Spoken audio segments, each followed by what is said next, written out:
Čaute všetci, ja som Juro a pred pár dňami boli polročné prázdniny. Asi každý vie, že polročné prázdniny trvajú len 3 dní, vrátane s víkendom, a preto sa väčšinou za nej moc toho nestihne. Avšak ja som si povedal, že ich využijem skutočne naplno, a to nie hraním videohier, ale zážitkami v prírode. Tento víkend bol teda dosť zvláštny, nie kvôli tomu, že by som sa nudil, ale kvôli tomu, že všetky 3 moje zážitky boli dosť odlišné. Prvý deň som sa bol bežkovať, druhý deň som roznášal noviny a štvrtý deň pondelok som nešiel do školy, pretože som išiel na deň otvorených dverí na jedno gymnázium v Bratislave. Hej, tam ideme.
Ty kokos, už je úplná noc.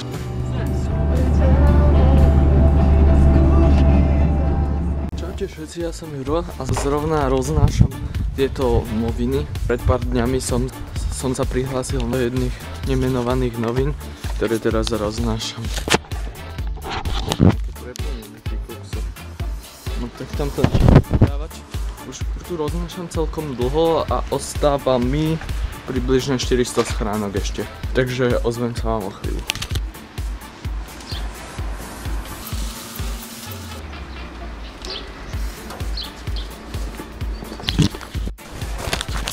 Už roznášam nejakých zo pár hodín, no stále mám pocit, že mi tých novín neubúda. Sice som si už 3-krát išiel domov po nové, ale a čo? Ešte ma čaká približne 100 schránok. Už ma čaká posledných pár schránok, takže našťastie už to budem mať konečne za sebou. Každý pes na mňa šteká, keby som chcel narobiť guláš. Nechce sa mi to tam dávať po jednom, dám to tam všetko naraz. Koľko to môže byť? Koľko to? No už si to ani nejako potreďa. Posledné noviny.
дорожный